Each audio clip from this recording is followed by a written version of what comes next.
Hello there, my name is Neil Brand Burce, and I'm here to present a PowerPoint about the earthquake of 2017 in Surigao City within Philippines. I hope that you enjoy. Slide 1. To introduce the topic, in overview, it seems that a 6.7 magnitude earthquake took place in Surigao del Norte. The reasoning behind the suddenly large event at the time was because the Surigao segment had a ton of movement that released. The Surigao segment itself was an important factor because the segment is part of the Philippine fault. This is dangerous because other seismic hazards like landslides and rockfalls could happen from those earthquakes. And since those would only occur within high height areas like in the hills, destruction can be spread very easily down towards areas that are below the hills. When it comes to speaking about certain matching events of the past in Surigao del Norte, it was back in July 1st of 1879. There was an earthquake that held the magnitude of 7.4 at the time that was also caused by movement of the Surigao segment. It would leave a significant impact to the city at the time, as not only there was destruction, there was also surface ruptures and liquefactions occurring. That notes how large this event truly was for Surigao del Norte and areas around that city.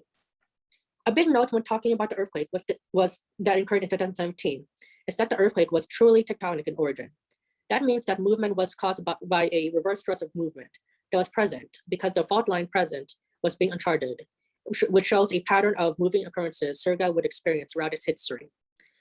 It does not help that the large amount of shaking is how seismically active Surigao del Norte truly was, especially with how the Philippine fault and its trench works.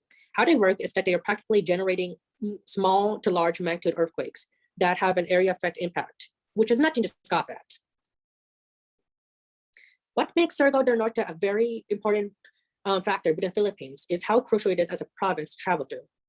It is known as the northernmost for areas such as the Eastern Mindanao Island arc, and is a crucial area when speaking about its transportation.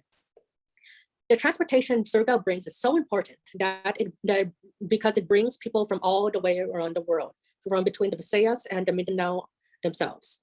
It also hosts a huge population that's around 1,900 plus kilometers squared in size, with 250 people holding per square of kilometers within the area, which makes it grim because when speaking about the destruction that arrived alongside the earthquake, you can see that there are a couple of images on the side here from the top to bottom that show destruction the earthquake of 2019 in Surigao City brought. The first image shows how easily the earthquake destroyed through many sorts of buildings in its path. The destruction that arrived to citizens in Surigao was certainly big, especially since it had many negative impacts that the people and the government would try to deal with, especially in their homes. Even in the second photo, especially in the second photo, a school building was really totaled with tons of collisions to give in at the time. Water facilities were also broken and made it so that water distribution did not function for quite some time, which in society is no, you can't have that now, can you? Since destruction that arrived from the 2017 earthquake, the total cost for repairs at the time is at the number of 719 million plus pesos in Philippine currency. This seems to be a cost that was added on to other natural disasters as well, which happened during that year. Those typhoons were named Haima and Nina.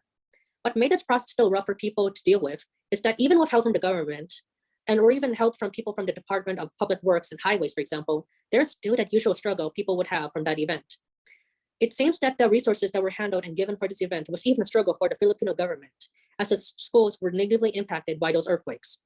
The schools were a big part of assets as well, by around like 12%.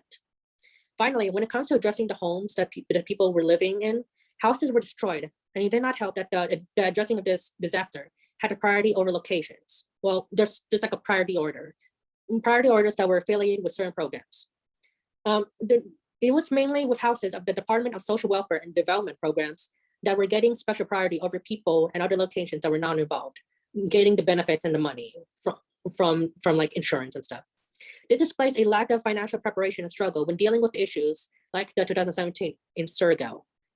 So, in conclusion, the prevailing amount of earthquakes that would find themselves arriving in Surigao del Norte came from large movements that stored within the Philippine fault, which hosts the Surigao segment. Those earthquakes before, however, one cannot deny the amount of struggle each earthquake brought to the table. No matter which time or decade these natural disasters would arrive, buildings can get mixed into the shaking of the earthquakes and find themselves easily vulnerable to the earthquake so much that their material would degrade significantly to the point of breaking down so easily. Not only the buildings, but facilities would find themselves ceasing to function because of the earthquake. Needed functions like water would find their services like shut down temporarily. which shows how dangerous these earthquakes were for the Surigao city. So here are your references, and there you have it for the presentation on the earthquake of 2017 in Surigao City. I hope that you have a nice day and that you enjoyed the presentation. Thank you very much.